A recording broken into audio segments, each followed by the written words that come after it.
The topics and opinions expressed on the following show are solely those of the hosts and their guests and not those of W4WN Radio, its employees, or affiliates. We make no recommendations or endorsements for radio show programs, services, or products mentioned on air or on our web. No liability, explicit or implied, shall be extended to W4WN Radio, its employees, or affiliates. Any questions or comments should be directed to those show hosts. Thank you for choosing W4WN Radio. Let's listen as Lorraine Lapointe, coach, therapist, educator, speaker, and founder of Head Heart Synergy, brings together another enlightened guest to inspire and motivate us to move forward, achieve our dreams and desires, so that we experience midlife awakening. And I'm your host, Lorraine Lapointe. Today we'll enjoy another candid conversation that reveals how to bring back a sense of balance and how to find forward focus. Today, take just a few moments to join us as we explore the possibilities and the perspectives that provide us with greater inner peace, power, passion, and purpose. Because that's what I call living at the edge of fulfillment in a midlife awakening. Well, hello and welcome to our audience around the world. It's good to see you and have you here. Today we're talking about something that is sometimes a daunting task. And that's finding, that authentic connection with another human being. We crave this because the experience of love and the intensity that comes with it never grows too old. And although we know that often simple, serendipitous beginnings of a connection between two people can happen just about anywhere, anytime, after being told for so long that we need to fear others and to keep our distance, and it can make great connections seem more elusive than ever. And have you noticed that society's been breeding even more anxiety and loneliness lately? I mean, all you need to do is flip through any major news network and you can choose your very favorite version of gloom or doom, and our media, good morning, Sherry, our media are constantly quick to point out what's wrong. And that includes how relationships can be really tough.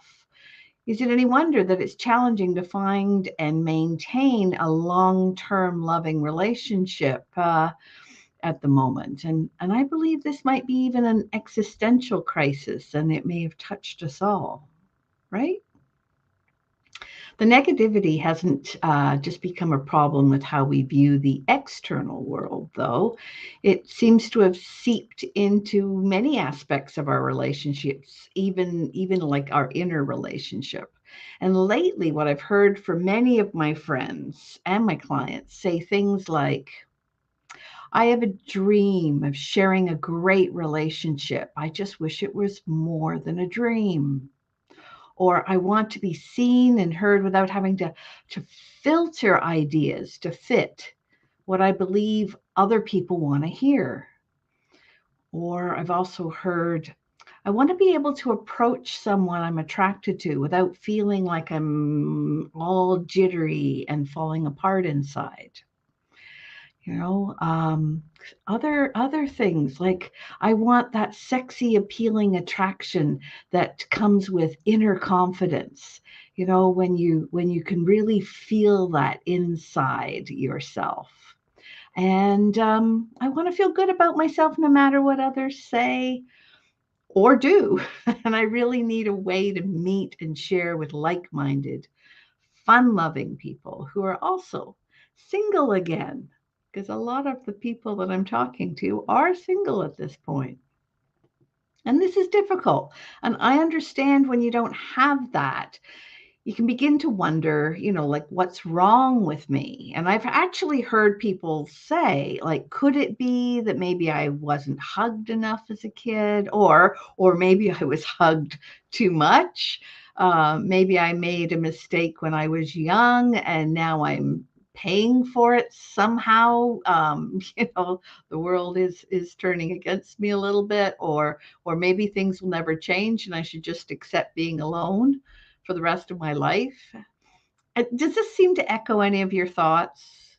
If so, this is This is how we get trapped in that feeling of being in an endless loop. When I ask about what successful people want, most are really clear about what they don't want. They don't want to spend fruitless hours scanning online dating apps. They don't want to respond to poor fit people making small talk in awkward settings. They don't want to be stuck talking about business and never finding out anything personal about the person that they're dealing with. They want to be able to ask really, really important questions and to connect with others in those kinds of ways. So they often wonder, what else can I do? Well, this is the topic that we are talking about with our guest today, Barbara Katz, because when you're single again, it can be really challenging, And today we're exploring the secret desires of the heart and helping discover ways you can get what you really want, especially if it involves a new or renewed relationship in your life. Before we dive into that, though, for those I haven't met, I'm Lorraine Lapointe. I'm your host, and many think of me as a guide who helps fun-loving and accomplished people like us to live a more satisfied and fulfilled life. And what I found is that most of us want to feel lighter, more joyful, to experience that sense of calm, confidence, and feeling in control, as we make those deeper connections with others who are important in our life. And we're glad to have you here today. We're glad that you're joining us because this is an inspiring, safe, and sacred space. We're going to explore different ways of living and connecting with others to gain exactly what we said at the beginning, greater peace, power, passion, and purpose in your life, especially if you're single again. So today, whether you're here live or you've come across us at a later time, when you hear something in this conversation that you find curious or interesting or that sparks that just excitement in you or curiosity or that shakes you up just a little, we invite you to let us know. So engage and connect with us. And many already know that for every comment, like, or share, my company, Head Heart Synergy, sponsors a day's worth of fresh water wherever it's needed most in the world through b1g1.com. And so when you participate in the show, you help me to help those who are in need as well. And we love to answer your questions. And that gives you a chance to shape the program into something most interesting to you. So right after this short break, we'll meet today's guest. So I invite you to keep listening here on The Edge of Fulfillment. We're on the W4WN radio, and that's the Women for Women Network radio and Talk for TV. And we'll be right back.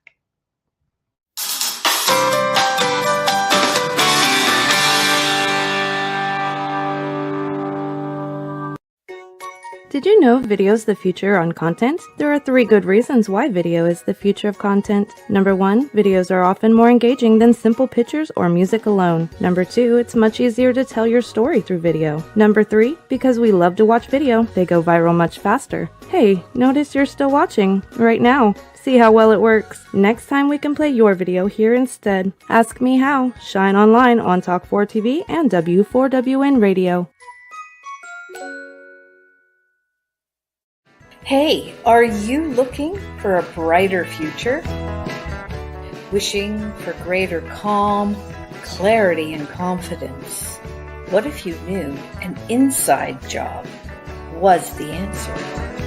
Your mission: stop the inner burn, gain mental fitness so you get more out of life.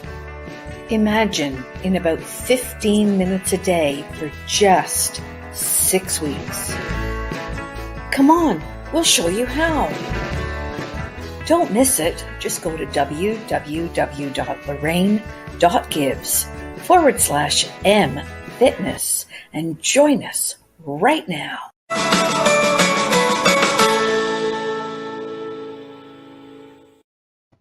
Well, welcome back. We're delighted today to welcome our guest who's going to share with us her thoughts about meeting empowered, savvy, fun-loving, accomplished people who are single again. And our guest, Barbara Katz, works with 6- and 7-figure business owners and C-suite professionals. She helps them master the skills to create deeper connections in their business and their personal lives. And she's a trained coactive coach through Coach Trainers Institute. She holds a practitioner certificate from NLP Canada. And she also is a frequent guest lecturer at Toronto's York University. And she also provides lots of live events, especially to sites like Match.com.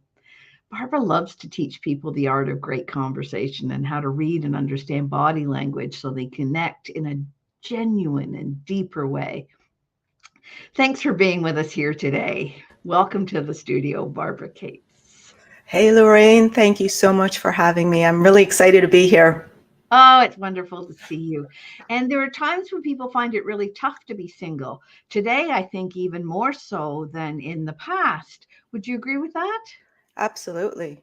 Especially if you're thinking, I wasn't planning on being single again. And here I am, right? Yeah, like I hear that from lots of people at this point, for various reasons, they find themselves single again, thinking that, their partnership with their mate would last forever. And like most things in life, sometimes our plans go askew. Yeah. And Henry David Thoreau says the price of anything is the amount of life we exchange for it. I wonder, what are you giving your time and attention to the most at the moment in your life? And how does that relate to being single again? Well, I think it's really important. Once you come back into singlehood, it's really ground shaking on all levels. Because as much as you want to keep going forward with other things in your life, when you come home and you close the door, you're there by yourself. Wherever you go, there you are, right? Yeah, I've discovered that too. It seems like the harder I try to leave myself at home, the more I follow myself.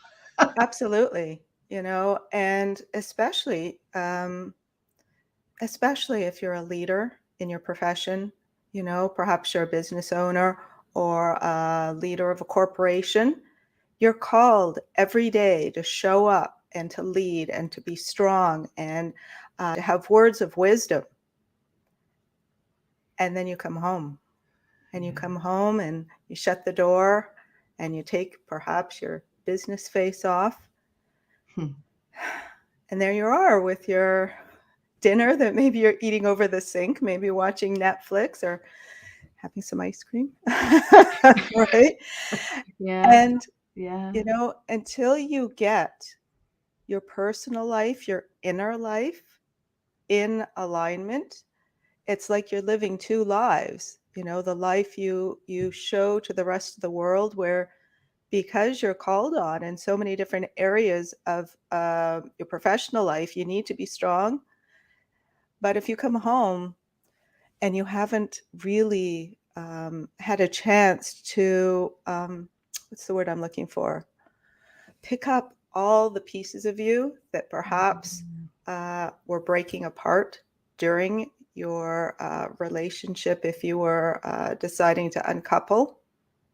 Or maybe it wasn't your decision and all of a sudden you're there and you kind of feel like you're in pieces, right?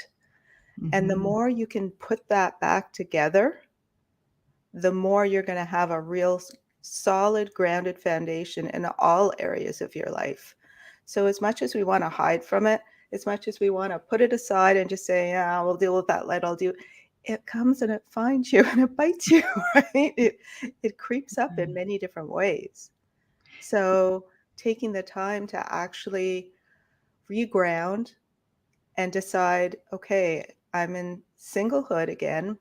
Maybe I wasn't planning on being here, but the situation is what the situation is. How do I want this to look? Yeah, and society has an effect on how people view singlehood too. I mean, there's not everybody who's single wants to be back into a couple, but people want to have deeper connections. They don't like, I think it's a natural human desire to authentically connect with someone, even if you don't have them living behind your front door. But there's also that sense that, the harder we push some of those feelings we don't want to face, and those parts of us, as you said, we split ourselves into pieces. The harder we push those away, the more influence they have in our world.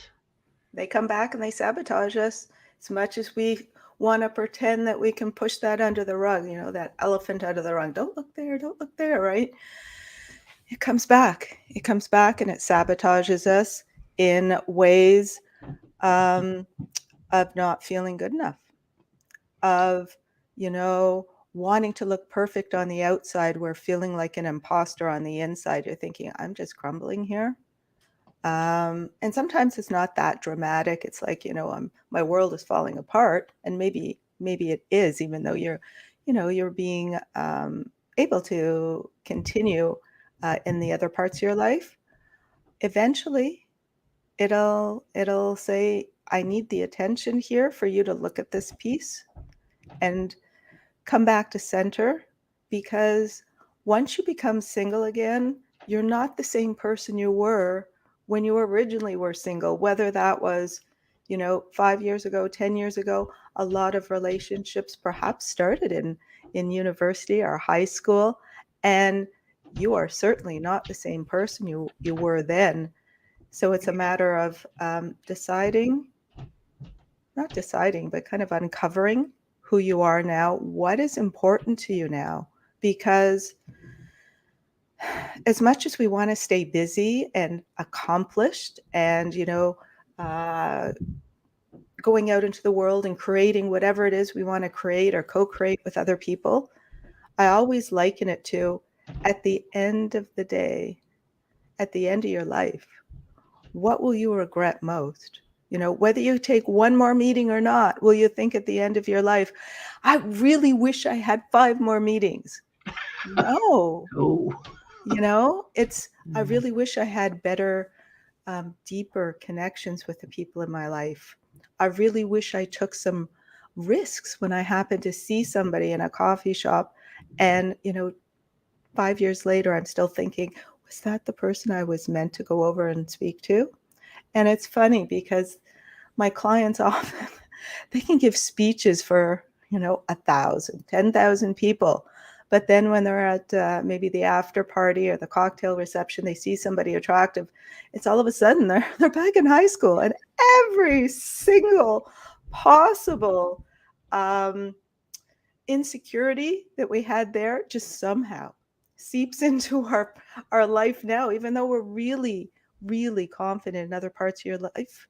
When it comes to your personal life, it's like you have a lot more at stake going over and saying hello to someone. Well, that's what I was saying at the beginning of the show. I mean, I hear my clients and my and some of my friends even say, I wish I didn't fall apart when I see someone attractive, because I've got all this confidence in my business, or I've got all this confidence in whatever I do in my life. And it doesn't necessarily have to be somebody who is still in business, but you can be confident in many ways in your life. And then you see somebody that's attractive, and we're 14 again. And we stumble over our words, and we don't know what to say, and we don't know how to be. And the other piece of that I'm hearing that you're saying is that they have deep care about what other people think and say and do about them. It's very outside in, and so we can look so together in so many ways, and then those insecurities come dragging along behind us. Wherever you go, there they are. And nip at us right at the critical moments when we most want to be our authentic selves. And a lot of the times, I do a lot of work with people around how to have a great conversation. And people always say to me, what do I do? What do I say? And we sabotage ourselves so much in being in our head, right? We want a deep connection with someone. And just by the way, as much as we think, I don't want to get too quick into a meaningful conversation with people, that's not the case. That is absolutely not the case. For the most part, people don't want what I call happy chat. So, happy chat. How's the weather? Where do you live? What part of the city are you in? No one really wants to have those conversations. Look, maybe for a minute, right? But people are craving more connected conversations. And people stop themselves because they are so concerned about, number one, starting a conversation and being rejected, right? That's across the board, timeless. And no matter where you are in the world, that's the biggest fear, is about being rejected. And it's kind of like, oh, they're going to find out I really am not as, smart, accomplished, a good person. Make up your list. They're going to find out I'm an imposter, right? Yeah. They're not going to like me just who I am. So I need to put on bravado, or I need to just say what I think they want me to say, or be who they think they want me to be. Like, you make yourself insane when you do that stuff, as opposed to being in the moment, really listening to what the other person is saying. Because if you're in your head thinking, what am I going to say next? Oh, that was stupid. I can't believe I just said that. Oh, how's my hair? What's going on? How are you supposed to have a connected conversation with another human being if you're not even there? Yeah, that's a good point. And Rachel makes a really great point too. Avoid objectification. We need to define our own self. Very true, Rachel. Yeah. And Absolutely. it starts with, I believe it starts with understanding who we are and recognizing when we have those parts inside of us that are those saboteur voices. Yeah. That are those little parts of us that when we were little, we told ourselves, oh, I said at the top of the show, maybe I wasn't hugged enough, or maybe I was hugged too much. I mean, there are those little parts of us that resonate even as adults with our connection to others, whether we were hugged if there is such a thing as too much or not enough. So And, I see that. Yeah, go ahead. no, I was going to say, and even if you were hugged too much, it's because you're used to having that kind of loving, warm relationship. And when it's not there anymore, I'll give you an example. For me, in what I do, I love doing events and I love being with people, and it just lights me up so much. And then you come home and you're perhaps used to being with a partner and saying, they saying, how was your day? And how did it go? And tell me about the event. And now you're at home by yourself, right? And it feels empty and it feels really lonely. And you wish that you had someone there. And it hurts. It hurts a lot. Yeah, there's physical pain and emotional pain, and that sense of being alone is, I mean, you can feel completely empty. You can feel like there's no one else in the whole universe who sees you or knows you. Absolutely. And there's, it's not like you don't have friends. You can call a friend and they'll say, hey, how's it going? Tell me about your event. Versus that one person that you are their center of the universe and they are your center of the universe. And, you truly want to understand what's going on and how the day went. And, you've got their attention. And sometimes that's what you really want. And that also may have been why the relationship fell apart. Because if you're with a partner who has so many other obligations that you feel like, as much as you want and crave and need them to truly listen to you, for their own reasons, they're so fragmented in where their attention is. You feel like you're not getting the attention that you truly need in your heart. And even though you're in a relationship and have a partner, you still feel alone, right? Like that's the worst. The worst. Yeah. Yeah. So knowing that that can be the situation for many at the moment.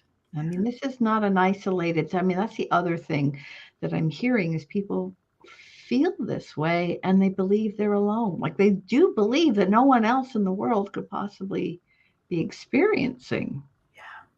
Or if they are experiencing, how do they find someone who matches their values, their thoughts, their that they can share something so special with, you know? Well, I mean, I always tell people that, especially when they come into singlehood, they think, okay, I'm ready to date. Where do I go? What do I say? Right. And I always say, okay, let's just stop there. Full stop.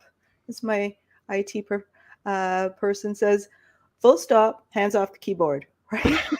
Right. Always good advice, actually, with tech. I mean, to truly understand the type of person that you want to connect with, you need to truly understand yourself and your values and what's important to you.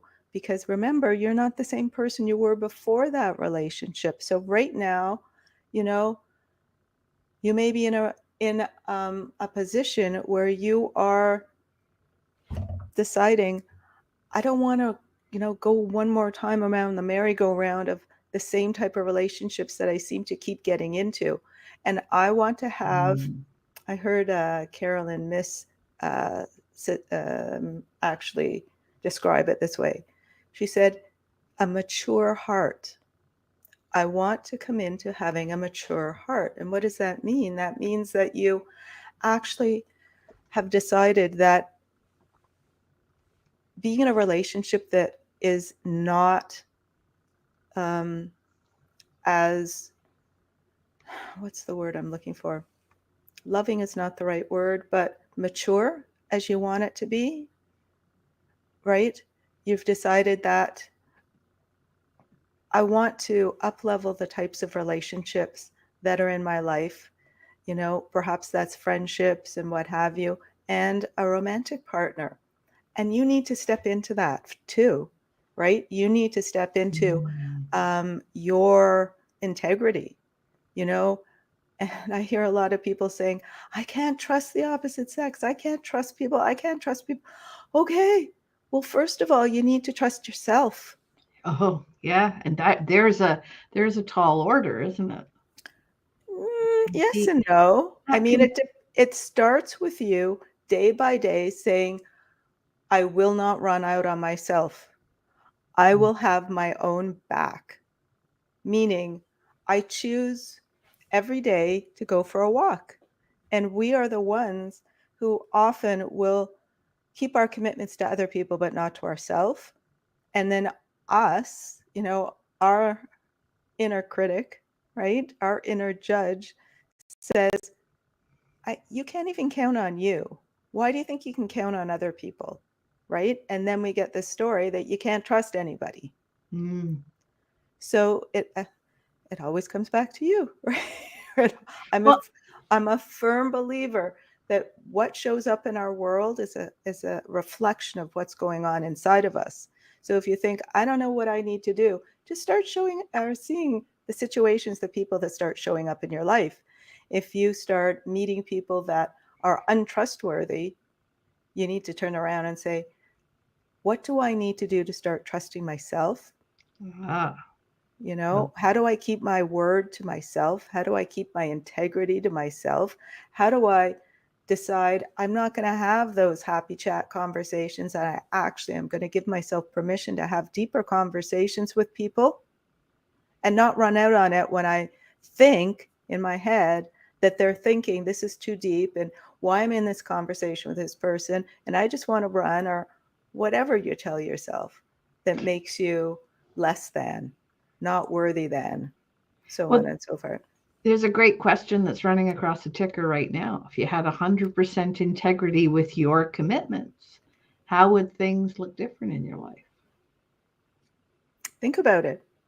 If And you stood yeah, up, and I encourage like our listeners and our watchers, if you have comments or if this strikes a chord for you, let us know. like think about it. If you showed up with 100% integrity in all parts of your life, and you wanted to be a solid person so that you could attract another solid person, people get that vibe.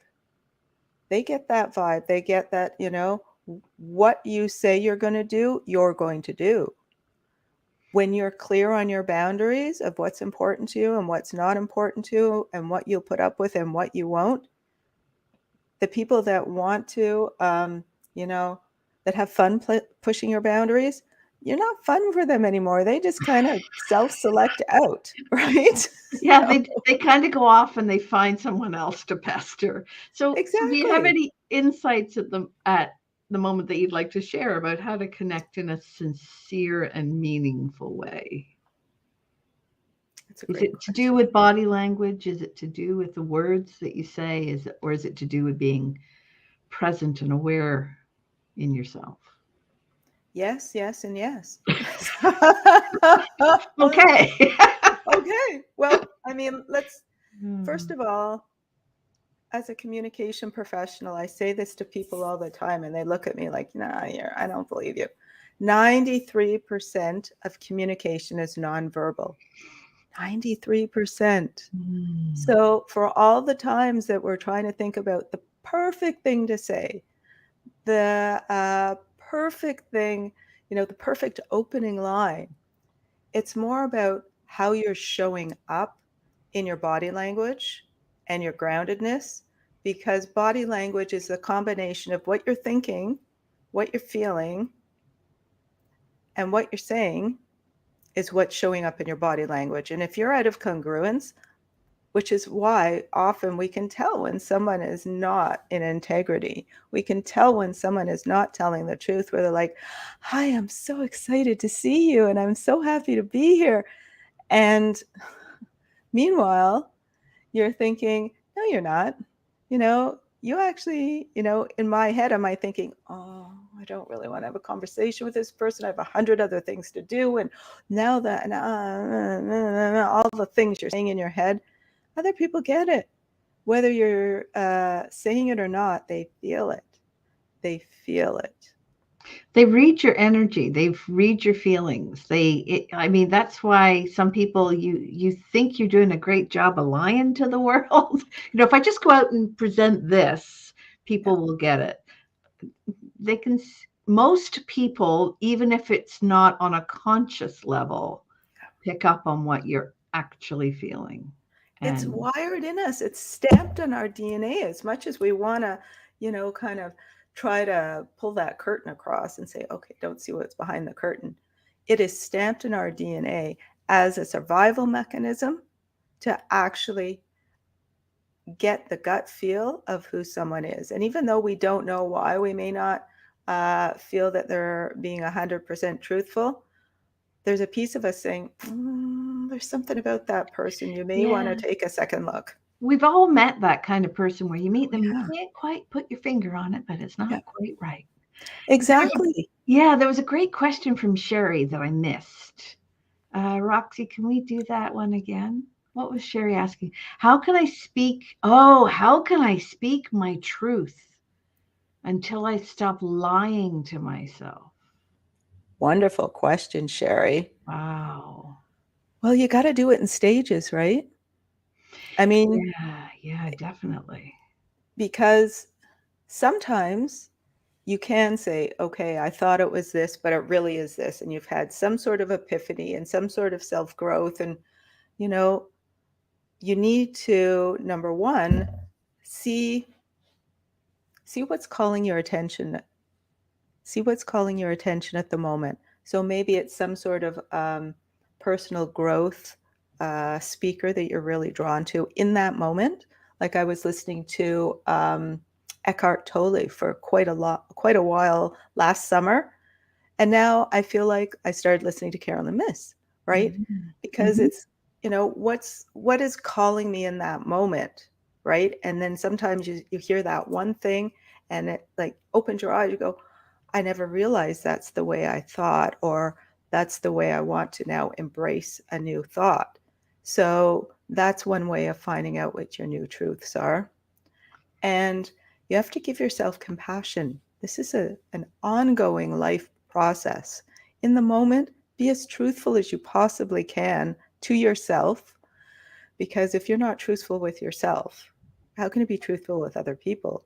So if you have an inkling like, I'm really not happy doing this. I'm really not happy in this situation. I'm really not happy when I always see this person and there's something in me that it gets triggered, It's another great question going through at the bottom there. And I think it summarizes exactly what you're saying, Barb. Ask yourself, what are you giving time and attention to most at the moment? Like, what has your attention? Yeah. And is that what you choose? Yeah. We can be distracted by all kinds of shiny squirrels, all kinds of crazy things. But is that truly what you want to give your time and attention to? And the other piece of this that I'd love to chat with you, because the show is really moving along today, but I'd love to get your input, is what you feel about how essential it is to be with the right group of people in the right time, in the right way, so that you can be authentic in love and in life. And what are your thoughts on that? So important. So important. I'm finding more and more people are saying to me, I want to be with like-minded people, because if I'm in an environment, and perhaps sometimes a toxic environment, whether it's friends or family, and we love them, but they don't understand where we are, especially if you are a business leader or someone who has a lot of responsibility, it's important to also be with people that understand that, right? So you can have deeper conversations and say, I'm experiencing this. Have you ever experienced that? Or saying, I have so much responsibility in my work life, and now I'm single. And how does being single impact the rest of my life? How does, not having a partner, that, having that extra layer of support, how is that affecting me right now? So if you're with like-minded people, often they can give you insights into how they look at things and what has worked for them. And they can also be your, comrades in arms, as far as actually saying, I know I feel the same way. So you feel like you have someone who you're really resonating with, or a group of people that are, kind of on a personal, growth journey together. And you know what?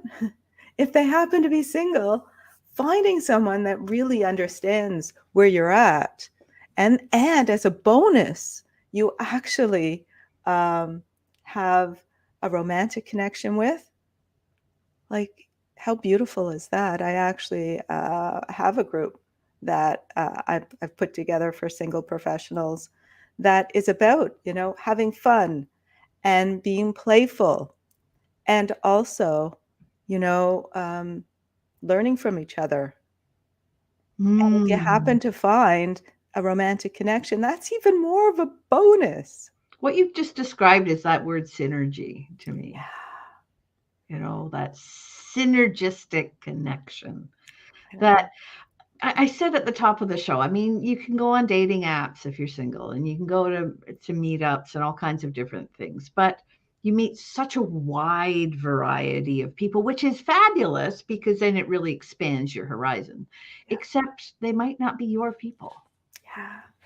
You want, again, Again, it comes back to getting grounded and it all comes back to you. It's always about you, right? And luckily, the people who are listening and watching, it is all about you. It Absolutely. is all about you. And again, it's about having that clarity of what is important to you. Where are you going to put your flag in the ground and say, this is what I must have in a relationship going forward. This is what I no longer am going to be accepting of, right?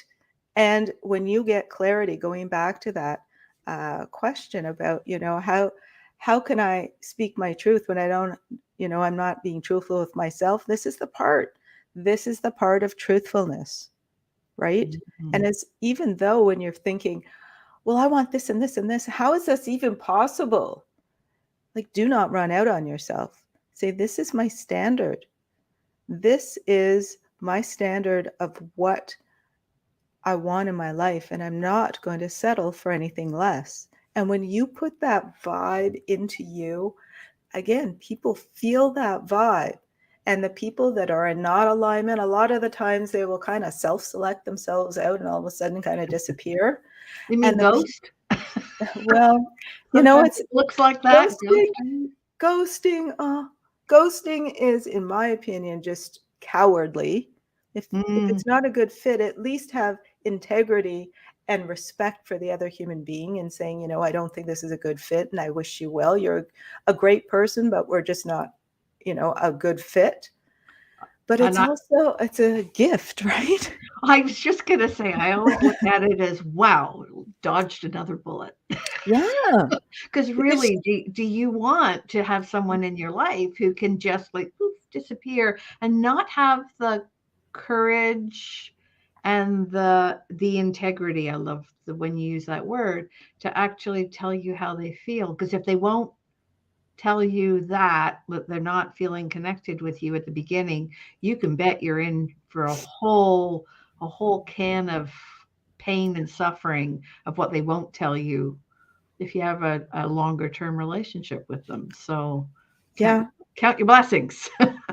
And typically the stuff at the very beginning of the relationship that will you kind of go, okay, noted. Is that a big giant red flag? Maybe not enough to say, okay, I'm bailing. I've decided this is not a good match, but it's a yellow flag, and you're like, noted. I'm just going to put that over here, because typically it's the yellow flags that end up sabotaging the relationship, because you haven't had an opportunity to actually, or the courage to say to them, I want to have a conversation about this. Because as relationships unfold, there's the dating stage, finding someone, then there's the first date.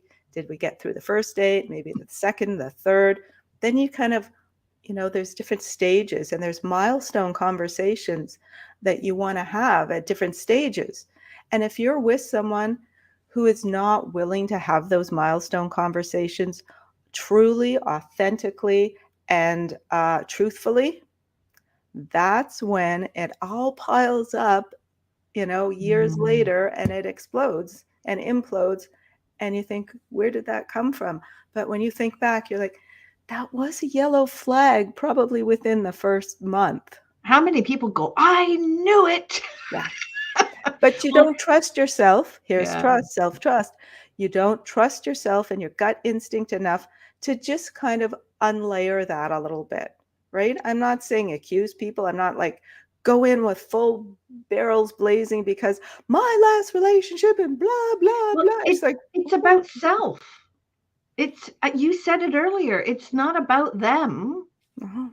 It's about you. Yeah. And what you notice and what you feel and what you'll tolerate. I love the question that we've got rolling right now. It's, what's the number one story you tell yourself that prevents you from loving someone fully? Because a really great relationship requires both people to show up fully. I go back to that fear of being rejected, that fear. It's fear that keeps us from walking into a new relationship with an open heart, because you think, I just got my heart squished. I just can't believe that I never thought that actually your heart could be crying. And do I want to go through that again? Well, you need to heal. You need to heal before you get into your next relationship so that you can walk in fully unarmored and say, I'm here.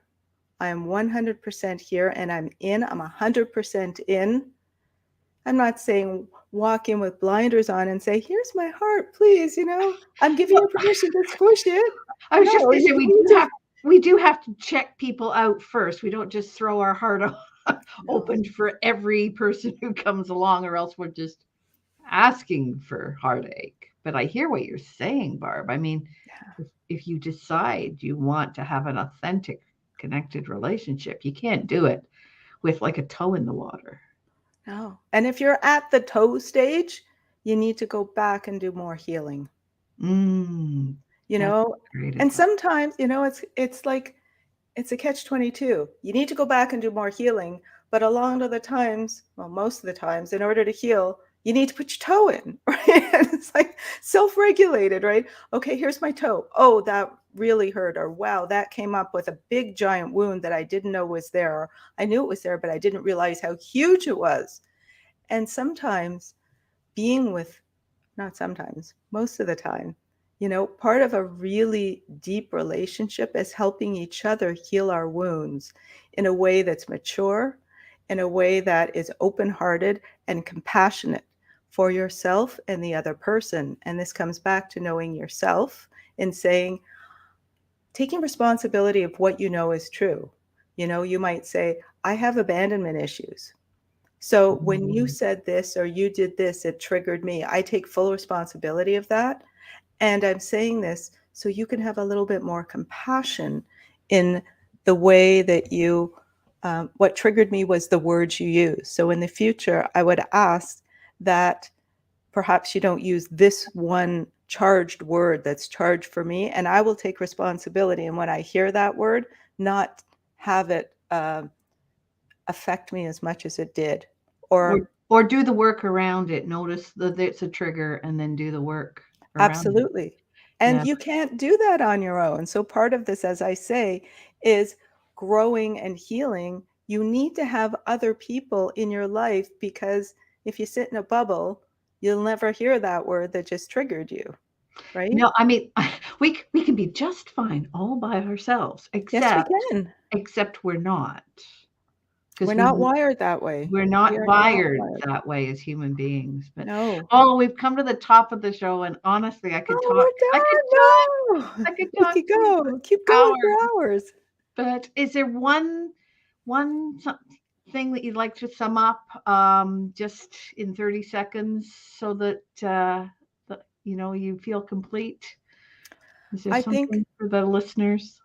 For people that have found themselves single again and come back into singlehood, I think the word that is, or not even the word, have compassion for yourself, have forgiveness for yourself, and for your former partner. And as much as you're like, I'm not going to forgive them and they didn't, you know what? You are just putting a lot of energy out, leaving you, versus just saying, this is the way it was. I wish it was different, and I'm going to let it go. I'm going to learn what I need to learn from it. And, I want to send my former partner off, and I hope that they move forward with their life in a loving and beautiful way, because that's what I want to do. And then you're open to perhaps having a relationship with someone who is ready to have a relationship with you too. With a more mature heart. Yeah. Well, thank you so much, Barb. It has been just so delightful to have you on the show. And for our listeners, if you're a fun-loving, accomplished, successful person who loves to explore interesting topics and is interested in getting to know other like-minded people, then, you're so welcome, Sherry, then you may be a fit for the group that Barb was speaking about, the social club. And you can go ahead and reach out. I would encourage you to reach out to me at support@headheartsynergy.com, or you can reach out to Barb Katz at Barbara at flirtfactor.ca. And we would be happy to have a conversation with you and to talk about your situation and see how we might create that synergy or help you find that synergy. Oh, you're so welcome, Rachel, because this has been the edge of fulfillment. And we know at the edge of fulfillment, there's always a choice. You can stay on the edge getting what you've already got, or become courageous, reach out, get connected, and move beyond the edge to get what you really want. And we'll see you next week. Thanks so much, Lorraine.